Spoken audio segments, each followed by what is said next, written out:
Okay, this is my multimodal project for vaping and how it affects the youth and just people in general. This is my roommate Jack. So go ahead, just state your name and age again, and then what you're studying.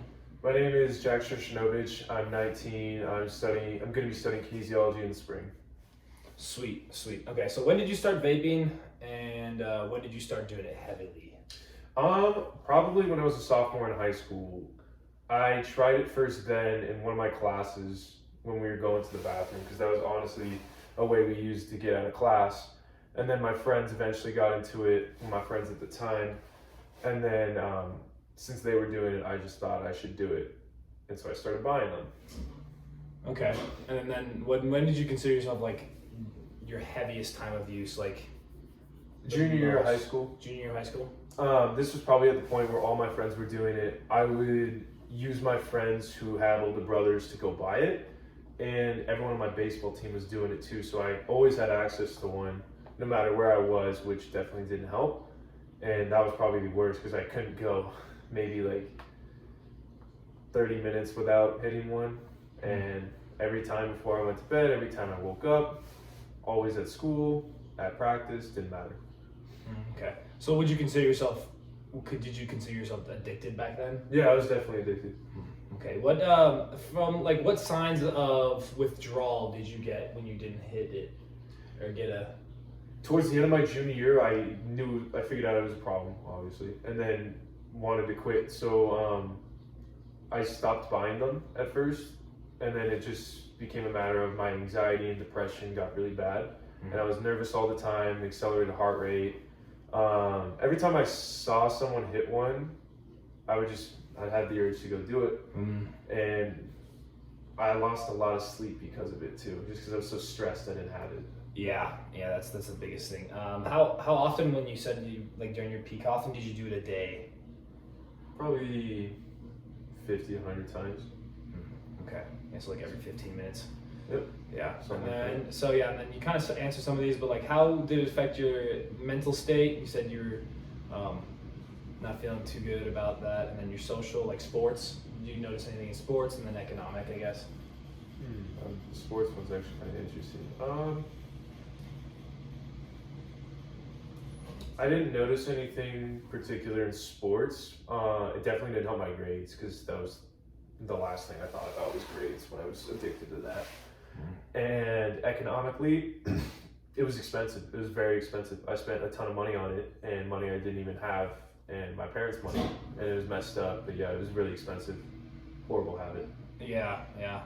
I personally never did it, so that's why I just wanted to know. I mean, I thought about it. I've hit a puff bar a few times, but I've never really felt anything from it. You know what I mean? Yeah.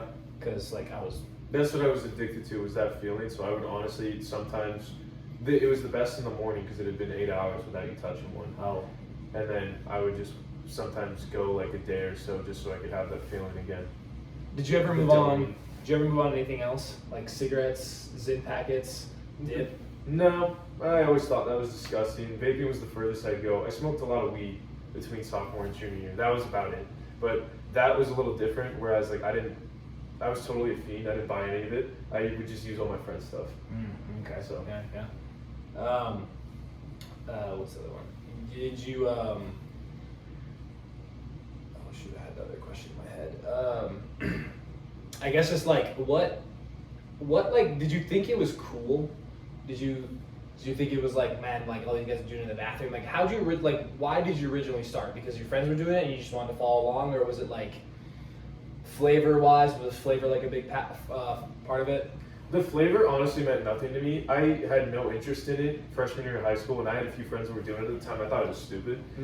And then I got on my baseball team, and I was like, I had pretty low self-esteem at the time, and they could get to me really. I had really thin skin. They could get to me really easy. So I just thought like maybe I could become better friends with them if I did it too. It was one of those things. And I also got closer with my friends at the time because I started doing it, and it gave me a reason to hang out with them. Like we would go to the vape shop, we would drive down to LA and to go to different shops and stuff like that just to find this. And we put a lot of time and money into that. Yeah, for sure. Well, yeah, thanks for opening up also.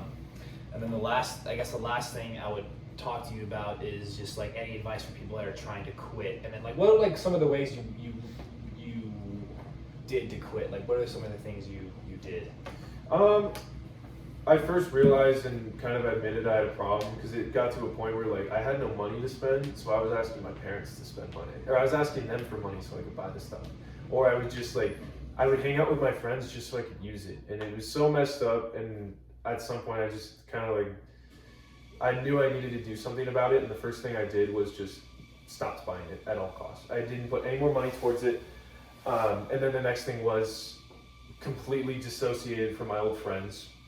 Stopped hanging out with them, which sucked at the time because it was like you kind of alone for a little bit, and then I found some better friends who didn't do anything like that, and then just never really thought about it again after that. I was kind of got better habits, got rid of the friends, and stopped buying it. That's what helped me the most. Okay. So that's what I would probably advise someone to do is start with just stop buying it. Admit. Some of the things I said in my paper and my research was the biggest thing is just admit you're addicted. You gotta admit you have a problem. You gotta admit you have a problem first, and then how do you feel about the real truth, like those commercials? They're kind of cringy, but like some of them I thought were good though. So like there was once in a while they had one that was spot on of like how it goes on. And just like how transactions and stuff like that goes in school and when kids do it and stuff, but it was a little cringy. If anything, I think kids would respond better to like, this is what it's gonna do to your lungs and your mouth. Like one of the things that got it for me was, I kept it from my parents, but I found out that it had effects on your mouth when you hold the smoke in your mouth, and the white spots would start to appear on your gums. And I was super worried about that because my mom knew everything that came out of the dentist, and she would have killed me if she found out about that. So that was one other thing, was just being scared of my parents. Yeah. There's definitely a lot of side effects, and I definitely think. How do you feel about? That was one thing I forgot to mention in sports was the breathing. It messed up my breathing a lot. I lost a lot of stamina. I don't know how much these are correlated, but I was always at short of breath. Even though I was running and working out more than I ever probably have, I was always short of breath, and it got hard to breathe sometimes. And that was another reason why I was like, I think I have a problem. Yeah, and that's definitely because of when you start vaping quite often, it starts inflating your alveoli, and then you get to a point where it permanently scars, and then it prevents you from breathing. I looked up some research, and it was a case, and 17 people died from just heavy use. So and that's definitely something that's a big issue. But definitely, I guess just admitting you're wrong for people out there that are trying to quit. And then do the smallest thing you can to even change your trajectory. For me, that was stopping buying it, and then the next step was to find different friends and just get better habits, like getting back into the gym or putting more effort into school or getting a job helps, things like that. But admit you have a problem, and then starting with the smallest thing you can do to change your trajectory pretty much. And the last thing I want to talk about is how do you think teaching this in school when you were younger, how would you think, like, because you know how everyone, like freshman year, everyone had a health class, and they're like, look at what smoking's going to do to your lungs, and then they show you those people that are like, I'm 28, and I've been smoking for 16 years. And, how do you think it would be if they start, like, implementing it into school, like health systems, like even like a couple days, maybe even one day talking about it, and then just showing some like case studies and stuff? How do you think that would have affected you? Would you still have done it? It depends. It depends how they would have taught it to me. Because if they were just straight up honest with me, like how I wish my parents were, honest with me about weed and alcohol, that like, I'm going to encounter this stuff. Okay, so you can choose to do it, you can choose not to do it. This is what's going to happen if you do it. You drive on it, you're going to get arrested and lose your license. That's going to happen. But you can choose, you can make the choice here. I wish they showed me that. They gave me the option to think about it and actually think about what would happen if I made other choice. Because it felt like when I went through those health classes that they just told us everything that was wrong with it, and it's like I was already tuning them out at that point. I didn't care at all, and a lot of other kids obviously didn't. But if they were just straight up honest with us, told us everything that would happen, what would happen based on the different choices we'd make, I think a lot more kids would make a different decision. Yeah, for sure. Well, thank you, and that's the end of my project, and then